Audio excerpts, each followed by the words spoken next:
to imagine a way to a better self, a better story. God knows we need it. We may be hardwired to fear genuine danger, but all too often we let it imprison us until, as Gareth points out, it becomes self-defeating.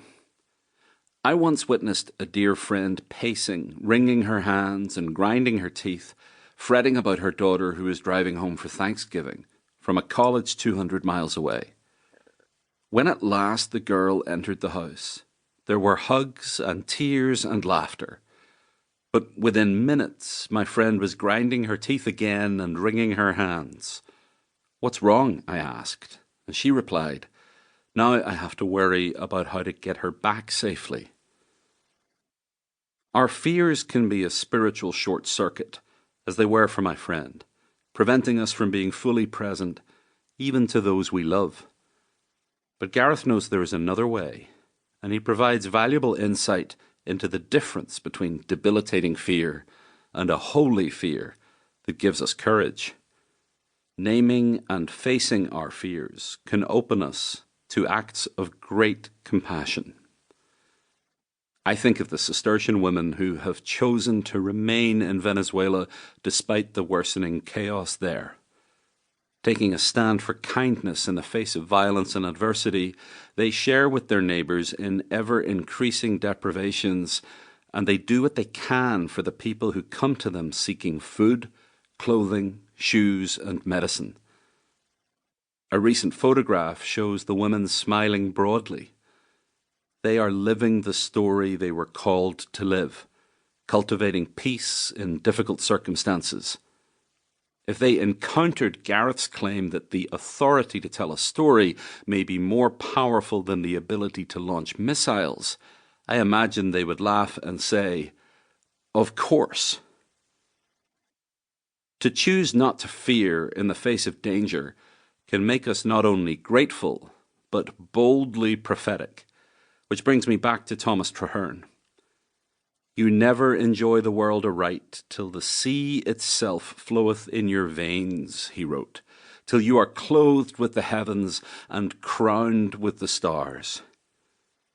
What he could only imagine we now know to be true.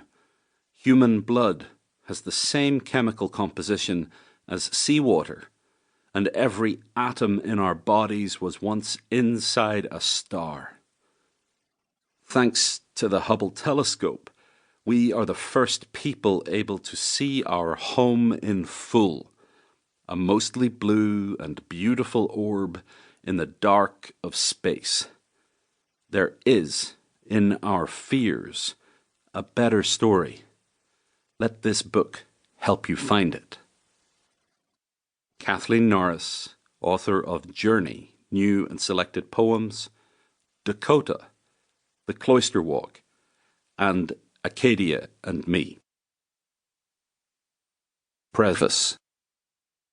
As I was finishing the final draft of this book, you and I were living in the midst of crises. The existential threat of climate change loomed. The COVID-19 pandemic had taken the lives of an unimaginable number of people, and authoritarianism continued to assert that some lives are worth more than others.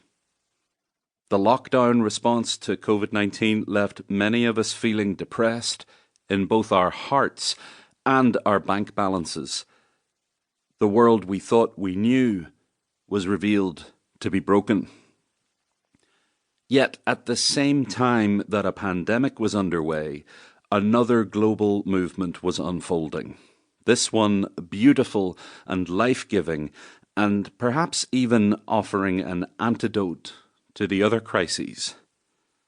It was a movement of courage and creativity in which masses of people discovered and lived into an interdependent relationship with the ecosystem and with humans locally and around the world.